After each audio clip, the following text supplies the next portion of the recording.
오늘 이 아침 하나님의 말씀은 마태복음 1장 18절에서 25절까지의 말씀이 되겠습니다. 마태복음 1장 18절에서 25절까지의 말씀, 제가 봉독하겠습니다. 예수 그리스도의 나심은 이러하니라. 그의 어머니 마리아가 요셉과 약혼하고 동거하기 전에 성령으로 잉태된 것이 나타났더니 그의 남편 요셉은 의로운 사람이라 그를 드러내지 아니하고 가만히 끊고자 하여 이 일을 생각할 때에 주의 사자가 현몽하여 이르되 다윗의 자손 요셉아 내 아내 마리아 데려오기를 무서워하지 말라. 그에게 잉태된 자는 성령으로 된 것이라. 아들을 낳으리니 이름을 예수라 하라. 이는 그가 자기 백성을 그들의 죄에서 구원할 자이심이라 하니라. 이 모든 일이 된 것은 주께서 선지자로 하신 말씀을 이루려 하심이니 이르시되 보라 처녀가 잉태하여 아들을 낳을 것이요 그의 이름을 임마누엘이라 하리라 하셨으니 이를 번역한즉 하나님이 우리와 함께 계시다 함이라. 요셉이 잠에서 깨어 일어나 주의 사자의 분부대로 행하여 그의 아내를 데려왔으나 아들을 낳기까지 동침하지 아니하더니 나음의 이름을 예수라 하니라. 아멘. 다시 한번 기도하겠습니다. 사랑의 아버지 하나님, 주님이 이 땅에 오심을 환영하며 기쁨으로 영접하는 저희들 되기를 소원합니다. 몸과 마음과 물질과 정성을 들여 주를 섬기는 온 믿음의 성도들의 중심을 살펴주시사 이들의 예물 위에 복을 더하시고 하나님의 은혜를 덧입혀 주시옵소서. 그라여 언제 어디서든지 하나님을 향하여 신령과 진정의 모습이 우리의 삶 속에 나타나게 해 주시옵소서. 사랑의 아버지 하나님, 이 예물이 사용될 때마다 하나님이 나타나게 하시고 성령이 역사하게 하시고 주 예수 그리스도의 십자가와 부활의 복음이 선포되게 해 주옵소서. 예수님의 이름으로 기도하옵나이다. 아멘. 제가 한 달 전에 아침에 언젠가 눈을 떠서 보니까 카톡이 들어왔는데 카톡에 뭐라고 들었냐면은 박근혜 대통령 하야 이렇게 들어온 거예요. 그래가지고 했구나, 하야 결국 했구나. 저는 그래서 생각하고 교회 왔거든요. 근데 라디오를 들으니까 박근혜 대통령 하야 말이야 어디에도 들리는 소리가 없는 거예요. 그게 왜 그렇지? 인터넷 들어가니까 어느 신문에도 박근혜 대통령 하야 한 게 아니라 계속 복잡하고 시끄럽기만 해요. 그때 제가 눈치를 챘어요. 누가 나에게 가짜 뉴스를 보냈구나. 내가 속았구나. 요즘 여러분 이게 우리 사회적인 이슈가 됐습니다. 미국도 가짜 뉴스 때문에 지난 주간에 총기 사고가 날 정도로 심각한 문제가 일어났었죠. 그래서 여러 가지 인터넷 매체들이 가짜 뉴스를 어떻게 이걸 단속을 해야 되는가 심각한 어려움에 지금 봉착해 있습니다. 여러분들도 가짜 뉴스 조심하십시오. 그러나 여러분, 세상적인 뉴스에만 가짜 뉴스가 있는 게 아니고요. 인터넷에 들어가 보면은 예수님에 대한 것도 가짜가 얼마나 많은지 몰라요. 여러분 인터넷 들어가서 나오는 거 무조건 믿었다면 큰일 납니다, 여러분. 정말 선별 잘하셔야 돼요. 특별히 예수님의 탄생 소식에 대해서 아주 우습게 생각하는 사람들이 많습니다. 그래서 어떤 신학자는 이렇게 말해요. 예수 탄생 설화라 그럽니다. 여러분, 설화라는 말이 무슨 말이죠? 그거는 전설이란 뜻이에요. 전설이란 말은 사실을 말하는 겁니까? 허구를 말하는 겁니까? 허구입니다. 다른 말로는 신화라고도 해요. 그거는 뭐냐면 사람을 신격화시키기 위해서 미화하는 거죠. 저 북한처럼. 그래서 예수 탄생 설화라는 말은 예수님의 탄생을 가장 우습게 만들어버린, 그것도 교회 안에서 그런 일들이 벌어지는 것을 볼 수가 있습니다. 사랑하는 성도님 여러분, 물론 우리 대부분의 교인들께서는 예수 탄생 설화라기보다는 예수님의 탄생 소식은 사실이고 진실로 믿고 계십니다. 제가 맞습니까? 네. 설화라고 믿으시는 분은요, 예수 제대로 믿으셔야 돼요. 어디 가서 들으셨는지 모르지만. 왜냐하면 성스러운 강단에서 그렇게 말하는 사람들이 있다 이 말씀이죠. 저는 믿습니다. 예수님의 탄생 소식은 있는 그대로 역사 속에서 일어난 사실인 것을 확신합니다. 예수 탄생 얘기를 할 때에 일반적으로 우리 교인들은 어디에 포커스를 맞추냐면 동정녀 탄생에 중심을 딱 맞춥니다. 가장 중요하죠. 오늘 제가 읽은 본문을 보시면 바로 동정녀 탄생 얘기를 하고 있는 겁니다. 그리고 누가복음도 역시 마찬가지예요. 더 디테일하게. 동정녀 탄생이라는 것은 굉장히 중요한 것이면 틀림없습니다. 우리가 잊어서는 안 됩니다. 그러나 오늘 본문 가운데 단순히 동정녀 탄생에만 초점을 맞추다가는 우리가 여러 개를 놓칠 수 있다는 거죠. 그래서 오늘 동정녀 탄생 물론 중요하지만은 그 주변에 나와 있는 것들도 얼마나 앞으로 예수님을 위하여 또 하나님의 깊은 섭리 가운데서 이런 일이 일어났다는 것을 우리가 좀 알 필요가 있습니다. 그래야 예수님의 탄생에 대해서 엉뚱한 소리 하는 것을 우리가 단호하게 얘기할 수가 있는 것이죠. 여러분, 예수님의 탄생 소식은 생각보다 굉장히 중요합니다.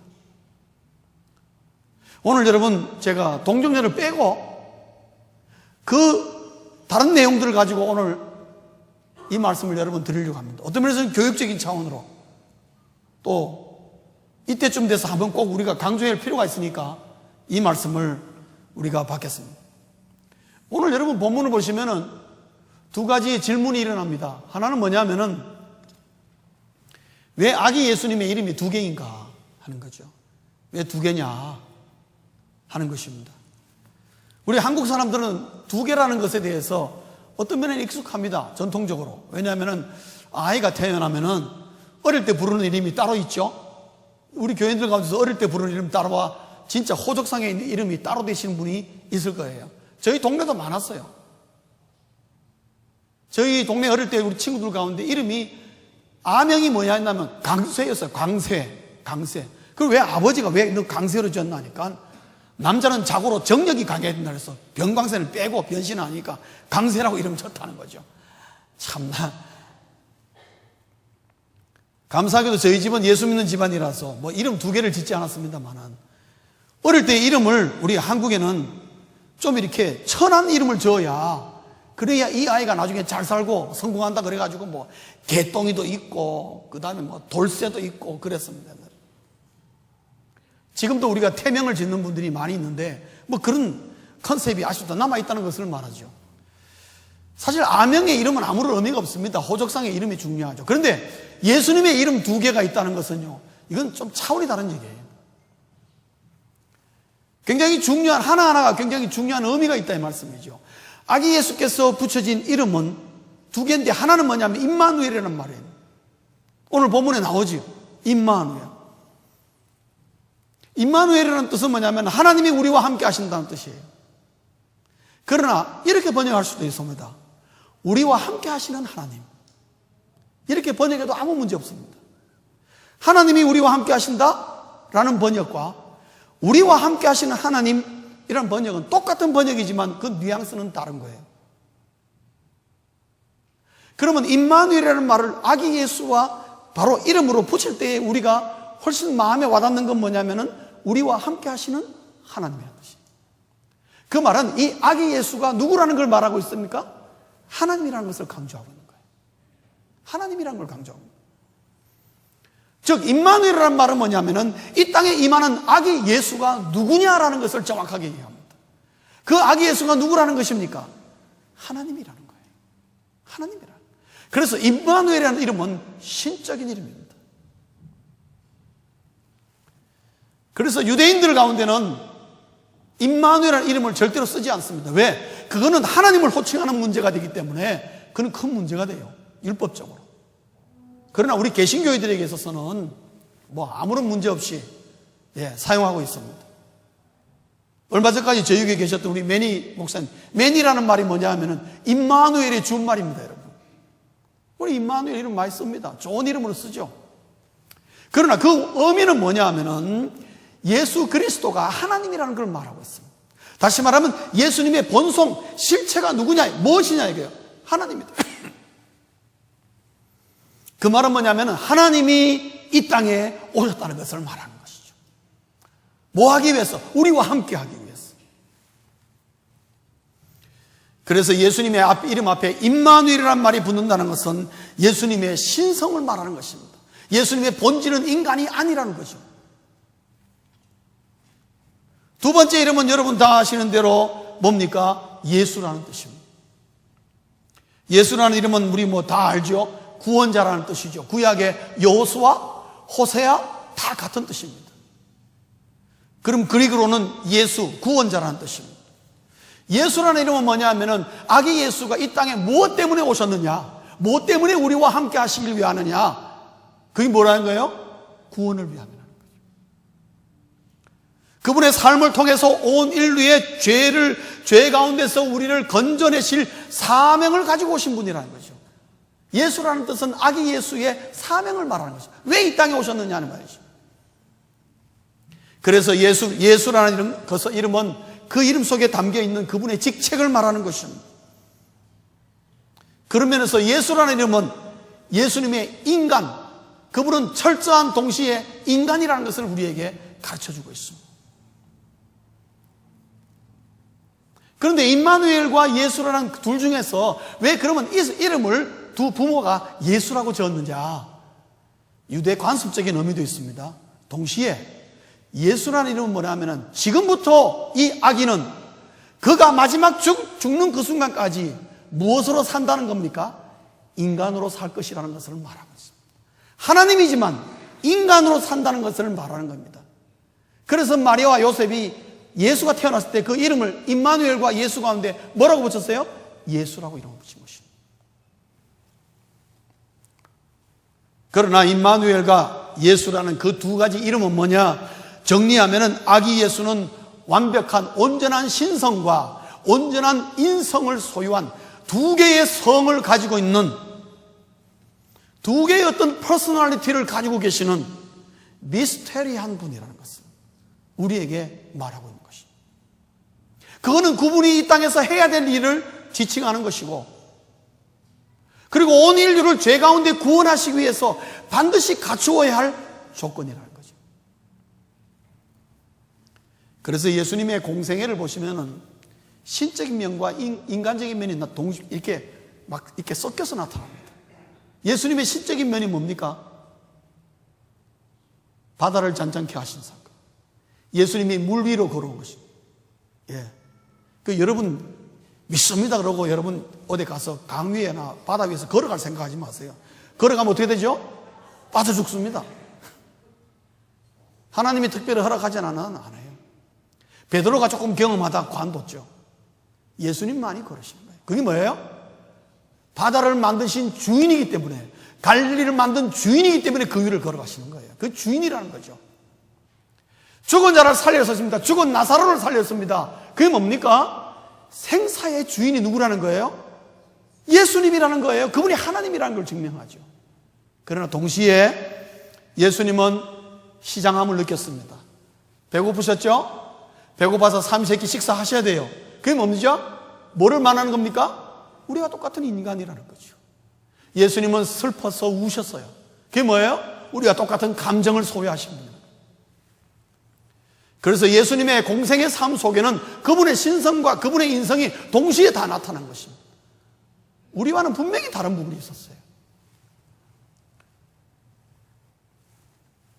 그러나 예수님이 왜 이 땅에 이런 신성과 인성, 임마누엘과 예수의 이름을 가지고 오셨다는 좀 더 깊은 의미는 뭐냐? 그 속에는 하나님이 죄 가운데 세매는 우리 인류를 구원하시겠다는 하나님의 의지가 담겨 있는 거예요. 그리고 우리에게 뭐를 가르쳐 주냐면, 내가 예수를 믿는 걸 말미암아 구원 얻는 것은 하나님으로부터 나에게 준 선물이라는 거예요. 구원은 하나님으로부터 오는 거라는 거예요. 내가 선을 많이 행하고 내가 좋은 일을 많이 하고 내가 무슨 어떤 이 땅에서 업적을 쌓아서 구원받는 게 아니라, 구원은 전적으로 누구로부터 오는 거라요? 하나님으로부터 오는 거죠. 그러기 위해서 내가 너희를 위해서 기꺼이 희생하겠다. 하나님의 인간을 향한 깊은 사랑이 담겨 있는 것입니다. 그게 여러분의 예수님의 이름이 두 개다. 왜 두 개야? 근데 왜 갑자기 또 예수로 또 바뀌었어? 그런 것에 대한 생각은 할 필요 없는 것이, 이것을 만약에 무시하면은 예수님이 온 인류의 구원자라는 것을 증거를 소멸해버리는 것입니다. 여러분, 죄송한 얘기지만은 예수님의 십자가와 부활만 가지고 예수님이 우리의 구원자라는 말하고 충분한 증거가 되지 못합니다. 예수님의 십자가와 부활이 우리의 구원을 위한, 우리의 죄를 대속하기 위한 구원의 하나의 한 행동이고 하나의 실천이라고 본다면은, 그것을 뒤에서 받쳐주는 건 뭐예요? 예수님의 탄생입니다. 탄생에 뭐가 나와 있어요? 이분의 신성과 인성이 받쳐주고, 이분이 왜 이러한 미스터리한 몸을 가지고 이 땅에 오셨는가 하는 것을 어떻게 해요? 하나님의 의지가 딱 받쳐주는 것입니다. 이거를 만약에 무시하면은 뭐 그거 누가 만들어낸 거 아니야? 예수님을 신격화시키려고 일부러 만드는 거 아니야? 예수님의 십자가와 부활이 그 2000년 전에 뭐 예루살렘 근방에서 그게 내하고 무슨 상관이야? 이런 말이 성립할 수가 있는 것입니다. 그러나 예수님의 탄생 소식은요, 그분은, 예수님은 처음부터, 탄생부터 마지막 부활의 성천에 이르기까지 처음부터 끝까지가 구원자의 길을 걸었다는 것을 말하고 있는 거예요. 그렇기 때문에 이 두 가지의 이름은 매우 중요한 것입니다. 절대로 무시해서는 안 되는 것입니다. 또 하나, 우리가 오늘 본문 읽으면서 사이드로 질문 하나 할 수 있는 건 뭐냐면은, 왜 본문 속에서 요셉을 등장시켰을까 하는 것입니다. 여러분, 왜 요셉을 등장시켰을까요? 어차피 동정녀 탄생을 하신다면은 요셉이 없어도 가능합니까? 가능 안 합니까? 가능합니다. 또 간단하죠, 뭐. 간단하죠. 그런데 요셉이 등장하고 또 야콘이라는 이 관계가 형성됨으로 말미암아 사실은 더 복잡해졌습니다. 요셉의 끼므로 말미암아 사실은 마리아가 생명까지 위태하게 되었고, 훨씬 더 간단할 수 있는 것이 사실은 복잡했고, 이것 때문에 연루가 되어서 요셉은 나름대로 마음고생 많이 한 거죠. 마음고생, 그 당시로서는 그는 상상도 못하는 일이 벌어진 겁니다. 뭐 요즘 같으면 아무렇지도 않게, 뭐 요즘은 임신해서 오면 그게 혼수라면서요. 예? 세상이 이렇게 바뀐 겁니다. 2000년 전에 요셉에게서 이 말하면요, 돌 맞아 죽을 일을 말하고 있는 것입니다. 사실은요. 2000년 전에 그랬단 말이에요. 이거는 상상을 못하는 일이 벌어진 거죠. 그 요셉도 고민을 많이 합니다. 정말 천사의 설명이 없다면 요셉은 어떻게 해야 될지를 알 수가 없을 거예요. 그러면서 알면서도 왜 여기 요셉이 등장하느냐, 그 등장시킨 이유가 있습니다. 상당히 중요한 이유가 있습니다. 첫째는요, 예수님은 유다 지파의 다윗의 자손으로 태어나야만 합니다. 이건 구약에 그렇게 이미 선포되어 예언되어 있습니다. 그러니까 예언의 성취를 위해서 반드시 어떻게 해요? 유다 지파의 다윗의 자손으로 태어나야 돼요. 그런데 요셉이 누굽니까? 유다 지파의 다윗의 가문의 한 사람이에요. 마리아도 역시 마찬가지입니다.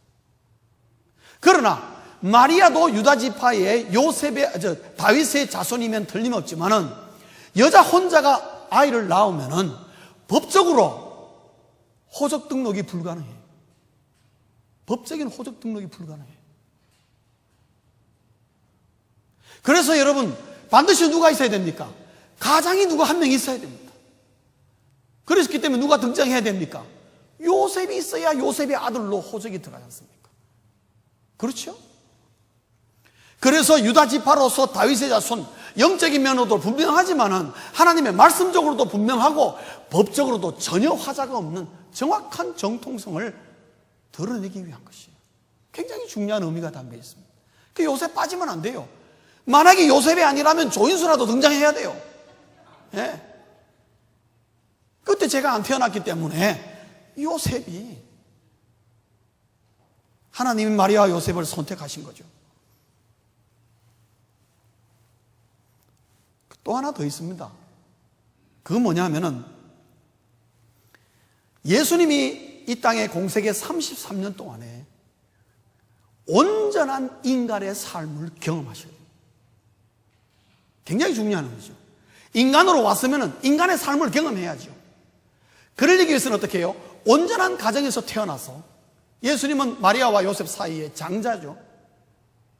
어릴 때에 30년 동안 어떻게 해요? 아버지를 따라다니면서 목수일을 배워가지고 아버지와 같이 목수를 했고요. 그리고 아버지가 세상 떠나고 난다면은 자기가 장손이니까 가게의 모든 생계를 책임진 겁니다. 30년 동안. 그러면 자기가 목수라는 비즈니스를 하면서 이 세상에서 경험할 수 있는 걸 다 경험한 거죠. 예수님도. 예외가 아무것도 말이에요. 예수님이니까 무슨 온실 속에서 예수님이 성장했느냐? 천만의 말씀. 아주 야생에서 똑같이 우리가 오늘 미국에서 사는 거와 똑같은 모습으로 예수님도 30년 동안 그 길을 그대로 살았다는 것입니다. 그래서 여러분, 히브리서 4장 15절에 뭐라 그럽니까? 모든 일에 우리와 똑같은 시험을 받으시니로되 죄는 없으시니라. 그 말이 나온 거예요. 그 한 마리가 얼마나 중요한지 몰라요. 인간을 구원하러 온 예수 그리스도는, 메시아는, 구원자가 되기 위해서는 인간을 충분히 이해해야 되는 거예요. 그래야 하나님과 인간 사이에서 양성을 가지고 하나님과 인간 사이에서 다리 역할을 할 수가 있는 거죠. 자격이 주어진 거예요. 그게 하나님의 계획이고, 그래서 예수님을 이 땅에 보내서 그토록 고생시킨 겁니다. 그 예수님이 이 땅에 사는 동안에 정말 이 땅에서의 여러 가지 명예나 뭐 권력이나 부 하나도 누려보지 못한 사람, 빈손으로 왔다가 빈손으로 정말 가신 분이에요. 이런 의미를 갈 때 예수님, 요셉이 여기에 등장하는 것은 예수님이 구원자로서의 성장함과 구원자로서의 자격을 갖춤에 있어서 매우 중요한 거예요. 빠져서는 안 되는데 뭐. 그러니까 동정녀 탄생만 있는 게 아니라 오늘 본문을 보면은 그 양쪽에 두 가지 이름과 그 다음에 요셉이라는 사람으로 말미암아 하나님의 구원의 섭리가 완벽하게 원처럼 둘러싸고 있는 것입니다. 이것이 예수님 평생토록 가는 것입니다. 그리고 이것이 평생토록 가서 십자가와 부활과 승천까지 하나의 시나리오, 드라마가 완성되기 위해서 누가 이것을 연출했느냐? 오늘 본문에 보면 성령이 연출한 거예요. 하나님의 작품이란 말이에요. 누구를 위해서? 저와 여러분 한 사람 한 사람을 위해서. 하나님의 희생이고 하나님의 사랑으로. 다른 게 아니에요. 하나님이신 하나님은 더 이상 경험할 필요 없어요. 그분은 하나님이시니까. 그러나 인간 예수로서의 33년의 치열한 인생을 경험하고 죄 없이 우리의 인류를 죄신해서 짊어질 만한 자격이 있다. 그것을 드러내기 위하여 요셉을 등장한 것입니다. 말씀을 맺겠습니다. 그렇기 때문에 오직 예수님만이 우리의 구원자다. 그렇게 당당히 말할 수가 있는 것입니다. 참 아이러니하게도요, 제가 우리 인류의 3대 종교가 뭡니까? 기독교, 불교, 이슬람 아닙니까? 여러분, 불교를 보시면요, 부처가 나옵니다. 석가모니. 불교에서는 부처를 뭐라고 부릅니까? 구원자라 부르지 않습니다. 불교에서 부처는 혹은 또 유명한 스님을 뭐라고 부르냐면 선각자라 부릅니다. 선각자. 우리에게 먼저 본을 보여서 어디로 간 스님은 열반으로 들어간 분, 108번뇌를 떨어내어서 열반으로 들어간 분으로 소개합니다. 그래서 부처는 불교에서 구원자가 아닙니다. 열반에 들어갈 구원을 원하느냐? 그러면 네가 해라. 네가. 뭐예요? 죽이 돼가지고 결단해가지고 절에 들어와서 어떻게 해요? 108번뇌 해가지고 네가 그냥 죽고 난 다음에 살이 몇 개 남기고 그렇게 올라가라. 그게 열반입니다. 열반은 불교용어로 천국이잖아요. 불교에서는 구원자가 없습니다, 여러분. 이슬람으로 건너와 볼까요? 이슬람은 알라가 절대적입니다.